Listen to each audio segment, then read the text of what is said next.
Thanks for joining this talk titled Developer-Focused Security from Code to Cloud and Back to Code.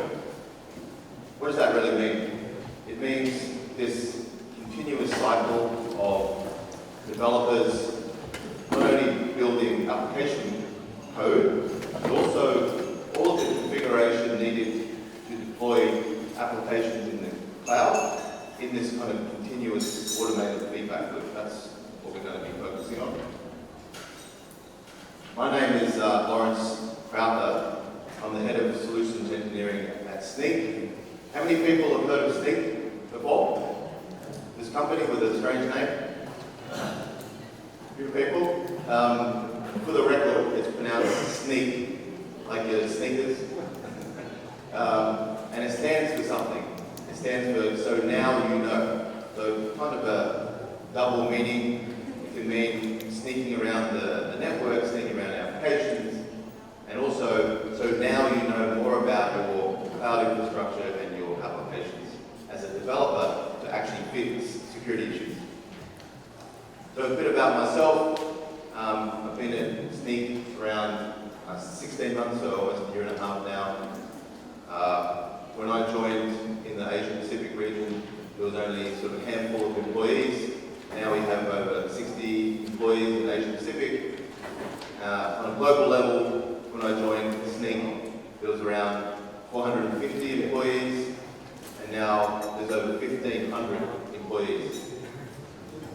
So that is pretty significant growth in sort of just over a year.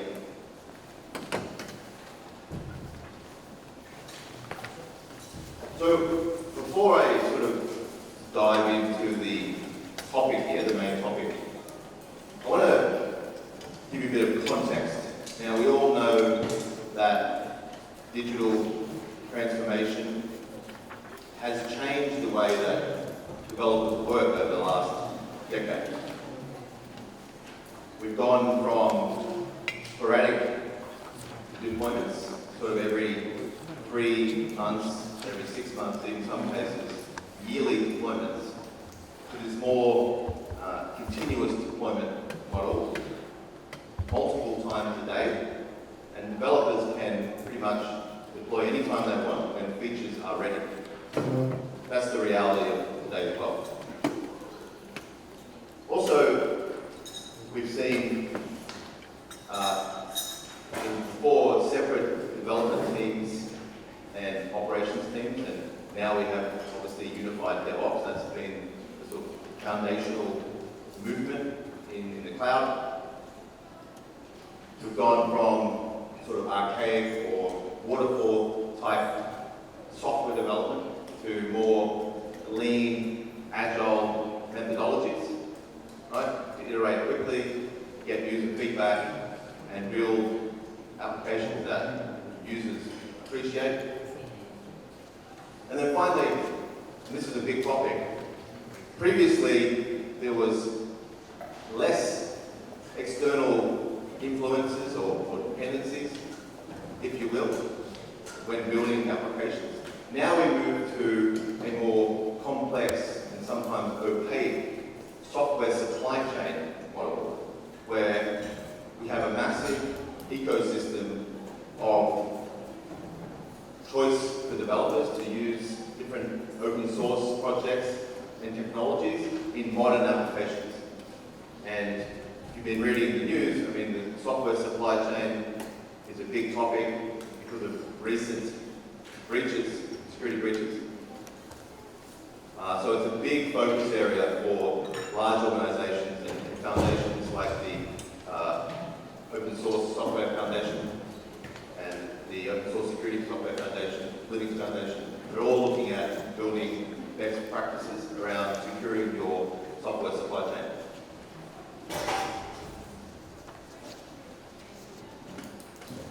So, yesterday, or a few years ago, full stack developer really meant that I could build the back-end code and the front-end code. That was well understood. But I think today, the definition of a full stack developer has changed. To me, it really means that not only do the developers look after the front end and back end code, but they also look after the cloud and infrastructure requirements that are necessary to deploy modern applications into the cloud. Things like your Kubernetes configuration, things like Docker files and containers, even networking and service mesh. Because let's face it, it's all software, so it kind of makes sense for developers to be responsible for those components, which also means they should be responsible for securing those components too. So you can see that the IT roles have changed recently, in that not only is the application developer responsible just for their own code, but there's a bigger list of components that they need to deploy applications. And of course, the DevOps model has accelerated some of this. DevOps has allowed us to automate a lot of this stuff, and things like infrastructure as code has allowed developers to build these components also. So these are some of the sort of foundational principles as we move into modern cloud application development.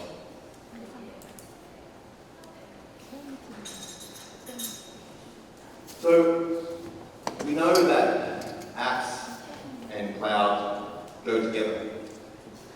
And so it doesn't make sense to actually split them into two. But the reality is, and unfortunately, some companies are having separate strategies for their code security.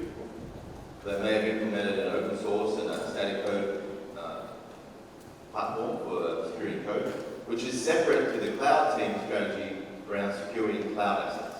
Right? We believe this should be a holistic approach and unified, so you don't want to split them together.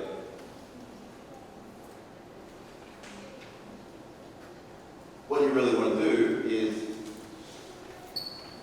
have a continuous flow of innovation, which is going to empower developers and cloud teams working closely together in collaboration to build applications and deliver them securely in production. So, as I mentioned, DevOps is the foundation of this. It has allowed a lot of this innovation around making everything code, construction as code, containers. And when you layer in security on top of that, we get DevSecOps. That's sort of just an extra dimension to delivering applications securely to a cloud environment. But you need this sort of foundational DevOps layer first before you actually think about security. Our founder, Guy Pajani, he talks about that DevSecOps is actually a placeholder term, as in a temporary one, because ultimately security needs to be built in from the start into your DevOps model. It shouldn't be sort of an add-on, right? So even though it might be kind of strange, me representing Snyk, who talk about DevSecOps all the time, eventually security is just another attribute of your software development lifecycle. Hope that makes sense.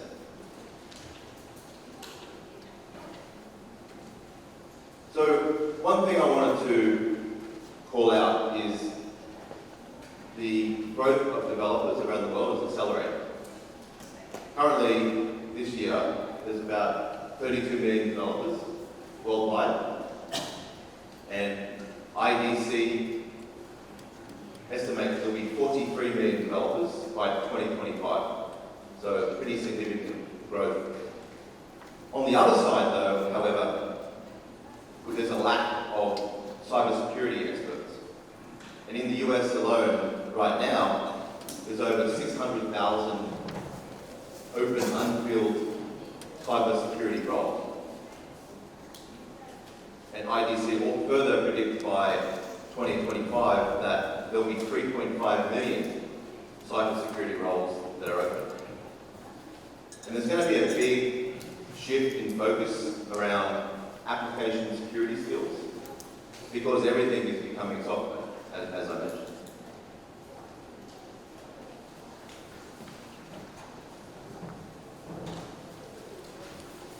So these numbers are quite interesting. This is what I've seen in the Asia-Pacific market.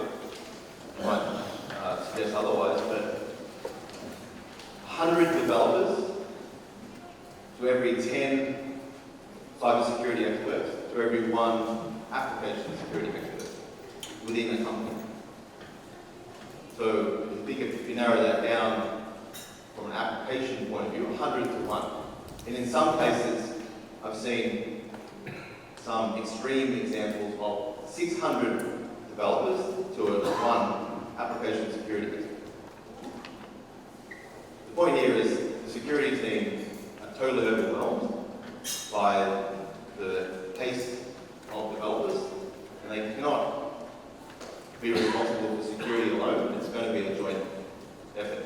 This is why it's so important to shift the responsibility of security left in order for developers to manage, own a lot of these components, a lot of the security aspects about building applications. Because there's more of them, so they have more bandwidth. Okay? And we've seen in a lot of companies the emergence of something called a security champions program, which is essentially a group of engineers that have taken a lead role in security in enabling other engineers to implement security best practices. That's a common pattern that we're seeing in the market.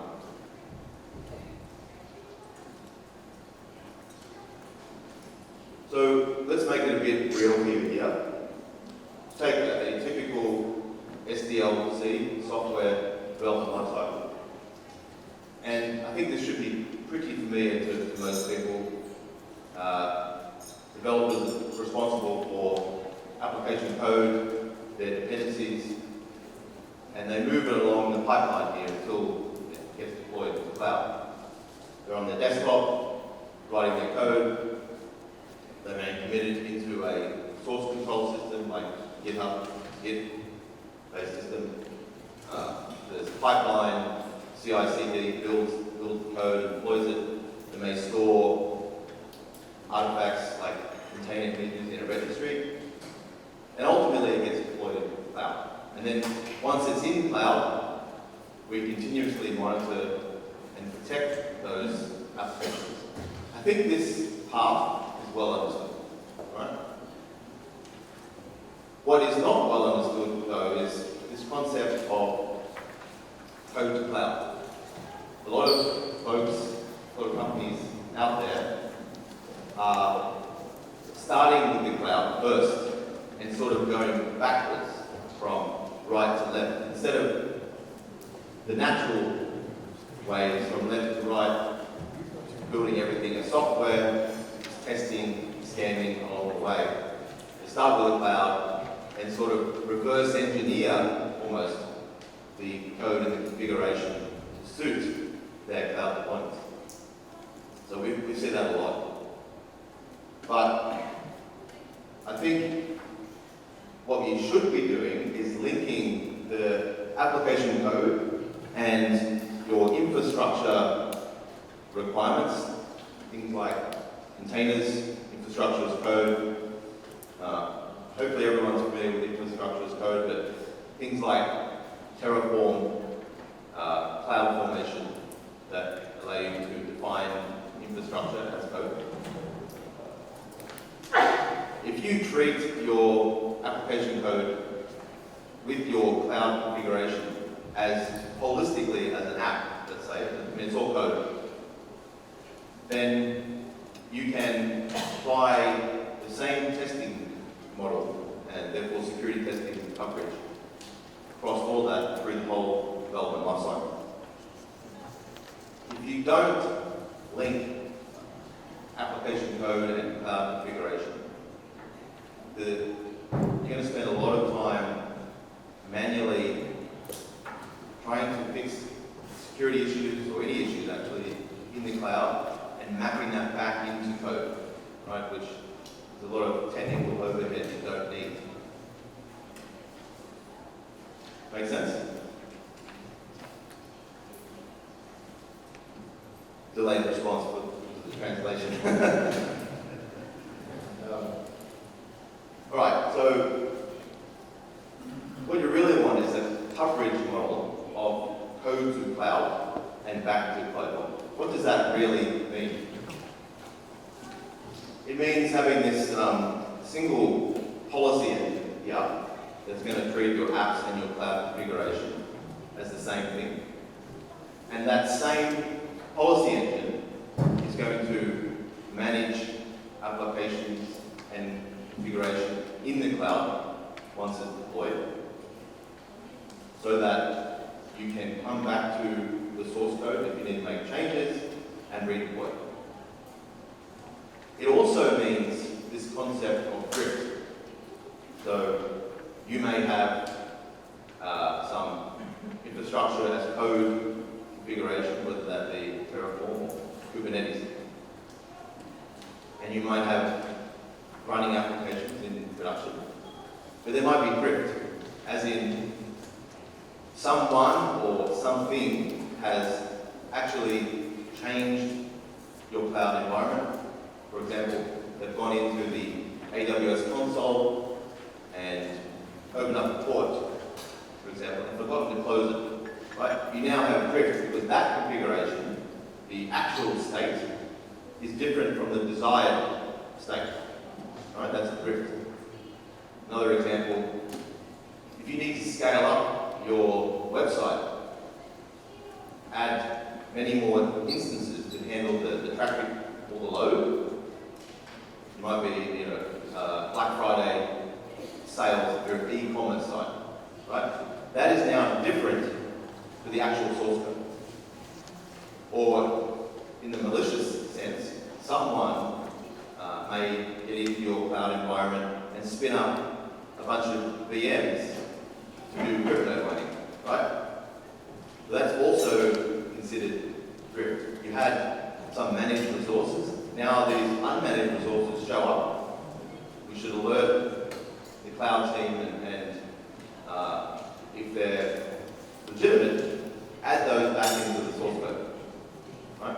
The point is, if you treat the cloud as software, if you need to make changes, you always go back to source and then redeploy. You never make changes in the cloud environment itself.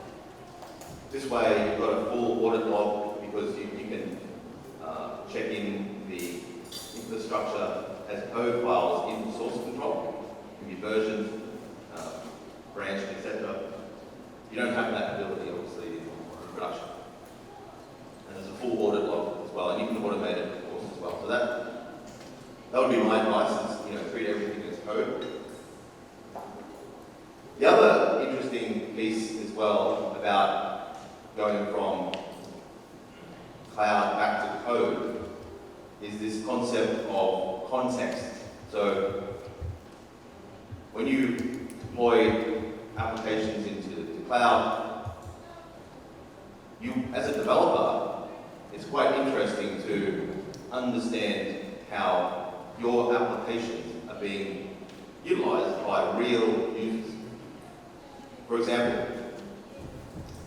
if there are vulnerabilities in the code, as a developer, I've spotted some vulnerabilities in the development lifecycle.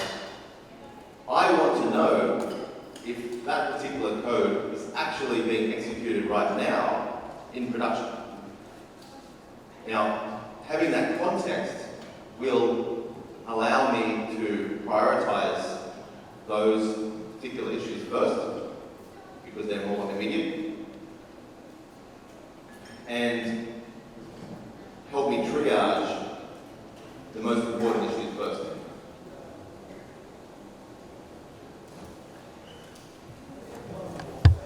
So let's switch gears a little bit here. Talk about log4shell.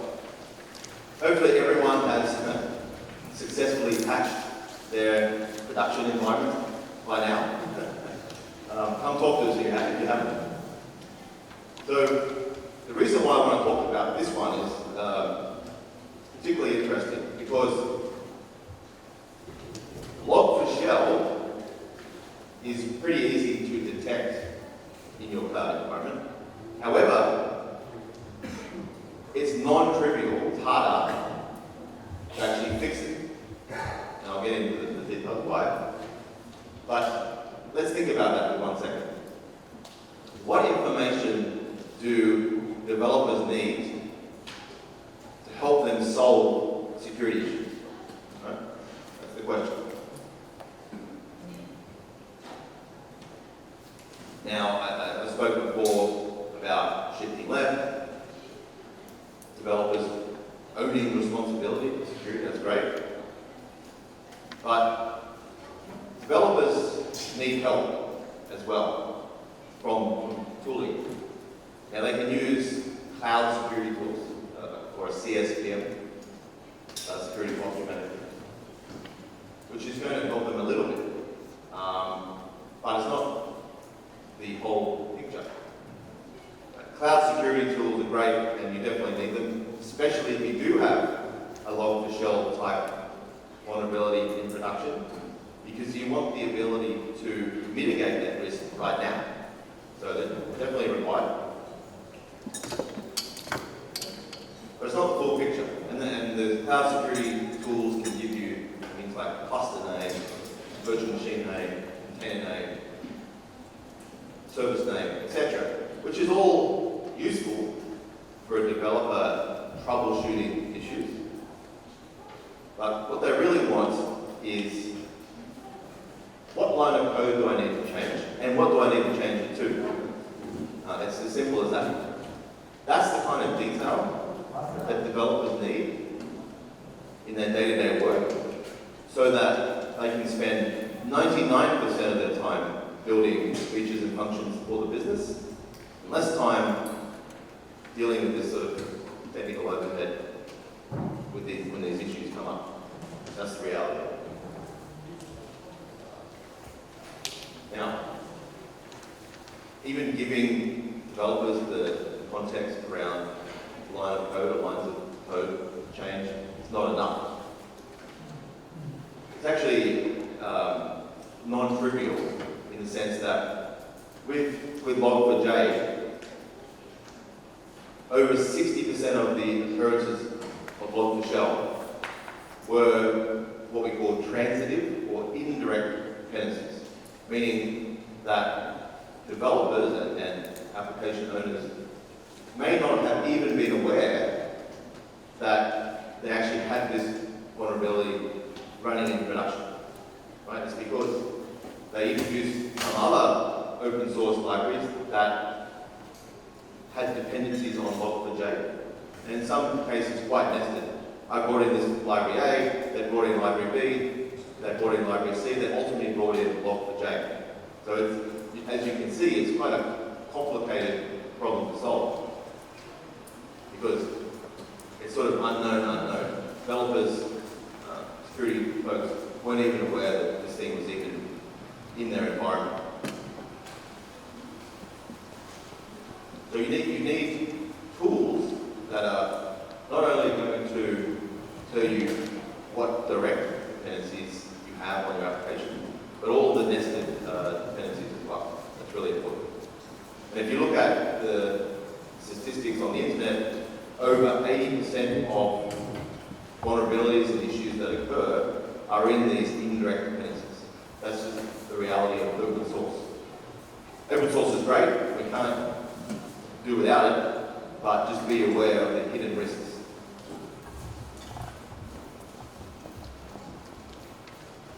So, what developers want is a tool that, first of all, is going to give them real-time security information as they develop code. This picture over here on the left is within the developer's IDE, so the place where they write all of the code. Right? So you can't get any further left than developer's desktop, right? And whether it be writing first-party proprietary code, or whether you import open source libraries, whether you're building Terraform or Kubernetes configuration, whether you're defining container configuration in a Docker file, doesn't matter. All of that, I want real-time information as I develop it. Right? So that's what you're getting from an IDE. So a developer may sort of pick up 80% of all security issues before they actually check in code into a repository. But things will get through, and there might be a decision that the security and development teams have is that, you know, if it's medium or low risk, then we'll just let it through for the sake of speed, right? So there's always that sort of trade-off, right? But the point is, even before it's checked in, I'm trapping a lot of these issues as early as possible, because it's cheaper to do it there than, you know, later in the process. Now, what developers also want is, because issues will get into production at some point, there's no stopping it, especially zero-day vulnerabilities, we can't control that. You know, like Michelle happened, and obviously there was millions and millions of applications already deployed in production. But when that does happen, we want the tool to do a lot of the heavy lifting for you. We want the tool to actually automate the fixing for developers. I mean, developers have enough on their plate. Who's a developer here? Any developers? No developers? Oh, a couple over here. You have enough on your plate. You're overwhelmed. So why not use a tool that's going to actually provide a lot of this context and provide a fix for you, right? In the form of a pull request. I think Oscar was talking about it before, where we can automate all of these fixes, and a developer need only accept or reject that fix and merge it into the code base. That's all they need to do. Then they can focus more on what they love to do, is write code, write features. Make sense?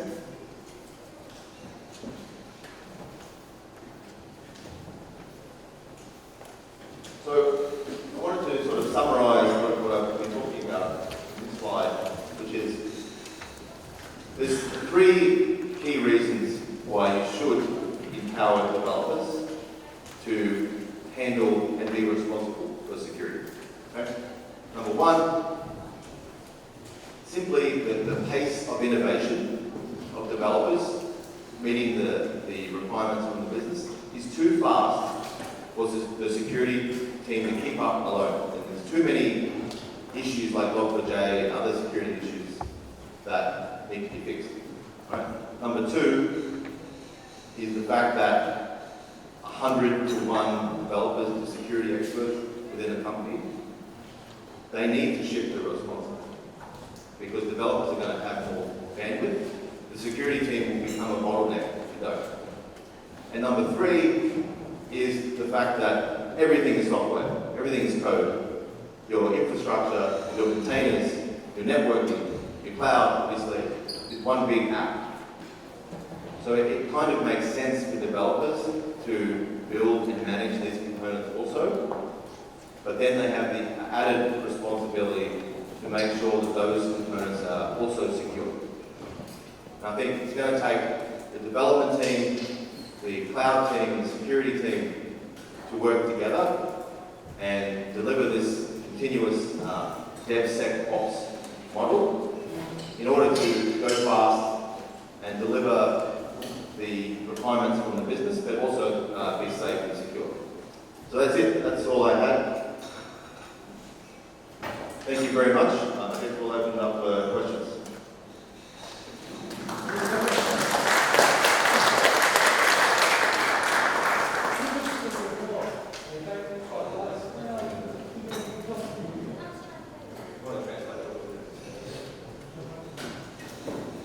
스닉 구성원 비율을 개발자랑 클라우드 팀의 비율 그리고 개발자와 보안 전문가의 비율이 어떻게 돼요? 구성원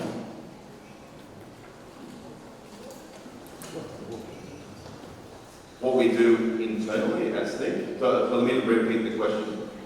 The question is based on the ratios of developers and security experts.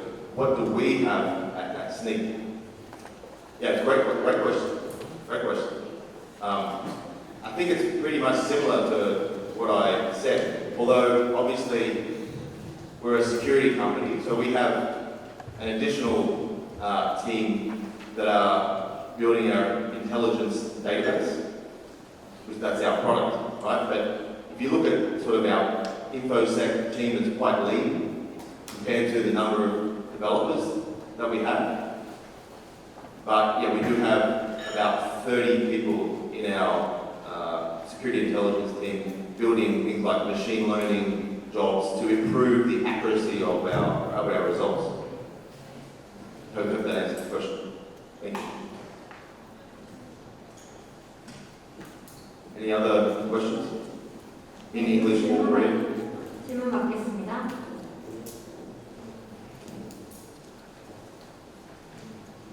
I'll be around for most of the day, so you can come up to me and ask me any questions either, or Luke is over here from Snyk as well. 네, 지금 질문 없으시면 이따가 쉬는 시간에 질문해 주시면 되겠습니다. 또 질문 없으실까요? 네, 큰 박수 부탁드립니다.